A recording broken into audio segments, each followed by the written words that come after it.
Assalamualaikum warahmatullahi wabarakatuh. Anak-anakku, siswa dan siswi SMK Wahid Surabaya kelas 12, baik program keahlian multimedia AKL dan OTKP.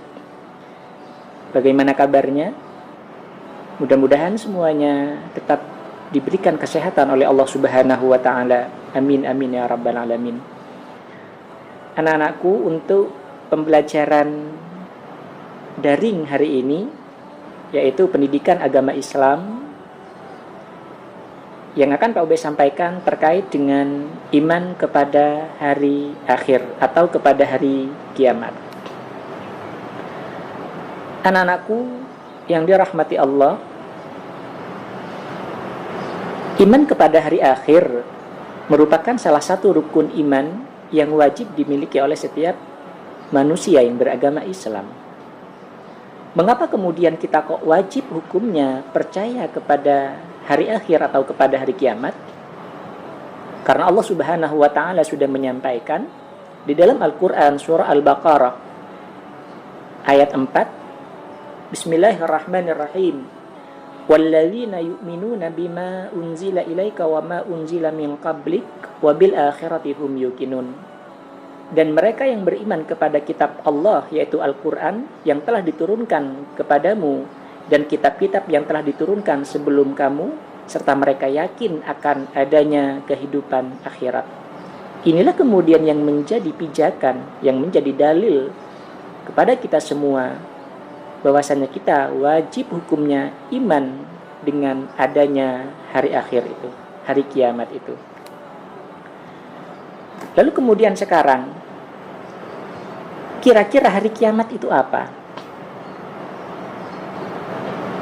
Hari kiamat di dalam Al-Quran pun dibagi menjadi dua. Yang pertama ada kiamat sughra, yang kedua ada kiamat kubra. Kiamat sughra itu apa? Kalau diartikan secara lafziyah atau harfiyah atau dari segi bahasa, sughra itu berarti kecil. Maka kiamat sughra adalah kiamat yang tingkat kerusakannya kecil, dampaknya kecil. Contoh, kematian itu merupakan kiamat sughra. Atau bencana alam yang hanya sebagiannya yang rusak, itu kiamat sughra. Dengan adanya banjir bandang, tsunami, gempa bumi, itu masuk kategori kiamat sughra. Kalau contoh kematian, ini Allah sampaikan di dalam Al-Quran surah Al-Ankabut ayat 57, Bismillahirrahmanirrahim. Kullu nafsin dha'iqatul maut tsumma ilaina turja'un. Bahwasanya setiap jiwa itu akan merasakan yang namanya mati. Kemudian kita semua akan dikembalikan kepada Allah Subhanahu wa taala. Nah, kematian ini termasuk kiamat. Kiamat bagi siapa? Kiamat bagi dirinya sendiri. Kenapa kok dikatakan kiamat? Karena saat itulah manusia tidak lagi merasakan bagaimana nikmatnya hidup di dunia, lalu kemudian dihadapkan dengan kegelapan-kegelapan yang ada di dalam kuburan. Belum lagi kegelapan nanti di akhirat sebelum akhirnya dimasukkan ke surga atau ke neraka. Lalu kemudian yang kedua, ada kiamat kubro. Apa kiamat kubro itu? Kiamat kubro merupakan tanda kehidupan di dunia ini berakhir. Diawali dengan sangkakala ditiup pertama kali oleh malaikat Israfil, yang disusul dengan hancurnya alam semesta ini. Kalau tadi kiamat sughra hanya beberapa bagian saja yang dihancurkan oleh Allah, akan tetapi kalau kiamat kubro, semua alam semesta ini akan dihancurkan oleh Allah Subhanahu wa taala. Dengan cara bagaimana Allah menghancurkan alam semesta ini? Yaitu melalui pelantara peniupan sangkakala yang ditiup oleh malaikat Israfil. Apakah ada yang tersisa? Tidak ada. Kullu man 'alaiha fan wa yabqa wajhu rabbika dzul jalali wal ikram. Setiap jiwa, setiap sesuatu itu fanin, hancur. Tidak ada yang tersisa. Yang tersisa adalah wajhu rabbika dzul jalali wal ikram. Hanya zat Tuhanmu yang maha mulia. Bahkan gambaran surah Al-Haqqah terkait dengan kiamat disampaikan oleh Allah. فَإِذَا نُفِخَ فِي الصُّورِ نَفْخَةٌ وَاحِدَةٌ وَهُمِلَتِ الْأَرْضُ وَالْجِبَالُ فَدُكَّتَا دَكَّةً وَاحِدَةً فَيَوْمَئِذٍ وَقَعَتِ الْوَاقِعَةُ وَانشَقَّتِ السَّمَاءُ فَإِذَا هِيَ يَوْمَئِذٍ وَاهِيَةٌ. Maka apabila sangkakala ditiup sekali tiup, dan diangkatlah bumi dan gunung-gunung, lalu dibenturkan keduanya sekali bentur, maka pada hari itu terjadilah hari kiamat dan terbelahlah langit, karena pada hari itu langit menjadi lemah. Artinya ketika Allah ingin menghancurkan alam semesta ini dengan sangat mudah, gunung dengan gunung bertabrakan, langit pun terbelah menjadi dua. Air laut yang semula hanya ada di laut semuanya tumpah ke daratan. Bukan hanya sekedar tsunami, tapi semuanya tidak ada yang tersisa. Kenapa kok seperti itu? Karena air itu adalah makhluk Allah juga, maka akan mengikuti instruksi dari Tuhannya.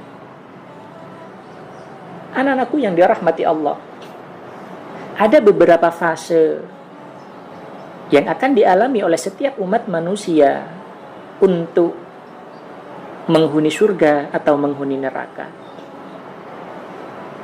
Apa saja fase yang akan dialami oleh setiap umat manusia? Yang pertama, ketika sangkakala sudah ditiup oleh malaikat Israfil, otomatis alam semesta ini akan hancur. Lalu kemudian, ketika alam semesta ini sudah hancur, maka seluruh umat manusia meninggal, mati, tidak ada yang tersisa kecuali Allah Subhanahu wa ta'ala. Lalu kemudian manusia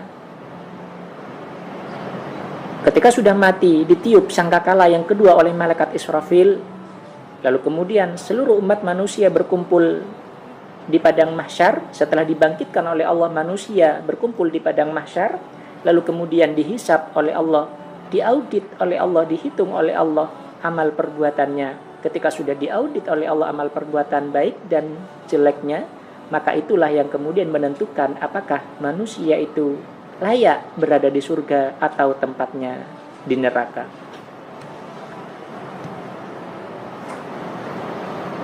Anak-anakku yang dirahmati Allah, lalu kemudian surga. Surga itu apa? Pastinya kita semuanya berharap bisa masuk surga. Surga itu apa? Disampaikan oleh beberapa ulama, surga itu merupakan tempat yang penuh dengan berbagai kenikmatan. Allah menyediakan tempat itu untuk orang-orang yang bertakwa. Gambaran-gambaran yang indah di dunia tidak sebanding dengan keindahan yang Allah janjikan dengan surga. Oleh karena itu, marilah kita lakukan kebaikan agar supaya kita bisa tahu seperti apa sih keindahan surga itu. Kita jauhi semua yang dilarang oleh Allah agar supaya kita tidak terjerumus ke dalam neraka jahanam. Anak-anakku yang dirahmati Allah. Lalu kemudian yang kedua, neraka. Ketika disebut neraka, pasti kita semua mengucapkan na'udzubillah. Semoga Allah melindungi kita dari neraka jahanam itu. Apa sih neraka itu? Neraka itu merupakan tempat yang penuh dengan siksa dan kehinaan. Allah menyediakan tempat ini untuk orang-orang yang durhaka. Bahkan Allah selalu mewanti-wanti di dalam Al-Quran, surah Ali Imran, ku anfusakum wa ahlikum nara. Jagalah dirimu dan keluargamu dari pedihnya siksa neraka.